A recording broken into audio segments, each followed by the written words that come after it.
मेरी भारत सरकार से प्रार्थना है, हाथ जोड़ के विनती है, मुझे मेरे भारत में वापस बुलाया जाए, जिससे भारतात बोलावून घ्या अशी याचना करणारी ही महिला आहे गुरप्रीत कौर।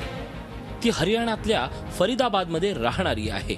सासरच्या लोकांनी फसवणूक करून जर्मनीमध्ये अडकवून ठेवल्याचं तिचं म्हणणं आहे। नक्की काय आहे तिचं म्हणणं, ऐकूया तिच्याच तोंडून।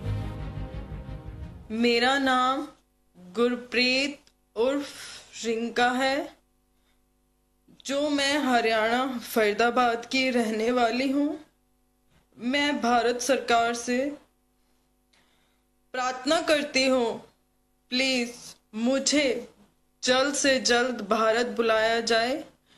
मेरे ससुराल वालों ने मेरे साथ धोखा किया, धोखे से मुझे जर्मन भिजवाया और यहाँ मुझे रिफ्यूजी कैंपों में जमा करा दिया, जिससे मैं और मेरी बेटी 7 साल की मेरी बेटी है, हम दोनों बहुत परेशान हैं। मैं अपने भारत वापस आना चाहती हूँ।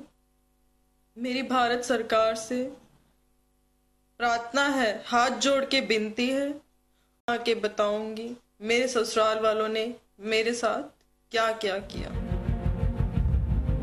गुरप्रीत आणि तिची 7 वर्षाची मुलगी जर्मनी मधल्या रेफ्युजी कॅम्पमध्ये अडकल्याचा दावा ती करते।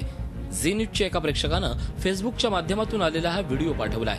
गुरप्रीतचं लग्न मनोजची 2005 मध्ये झालं होतं, पण 2010 मध्ये मनोज अचानक गायब झाला, तो आजपर्यंत सापडलेला नाही। म्हणून गुरप्रीतनं सासरच्या लोकांविरोधात तक्रार केली। तुझा पती जर्मनीत आहे असं सांगत मनोजच्या नातेवाईकांनी तिला सप्टेंबर 2015 मध्ये जर्मनीत पाठवलं। तेव्हापासून ती तिथं अडकून पडली आहे। भारत सरकार से रिक्वेस्ट कर, आज जो हमारे बच्ची को यहाँ अपने दिलवा, अपने ससुराल हो, अच्छा अपने घर पे हो।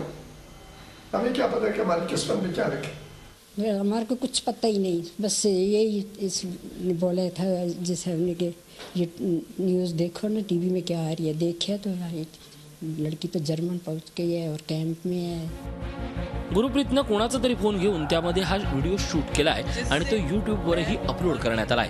आता भारत सरकारनेही गुरप्रीतला मदतीचं आश्वासन दिलंय, त्यामुळे लवकरच गुरप्रीतची जर्मनीतून सुटका होण्याची आशा आहे। ब्युरो रिपोर्ट, झी मीडिया। झी 24 तास रहा एक पाऊल पुढे।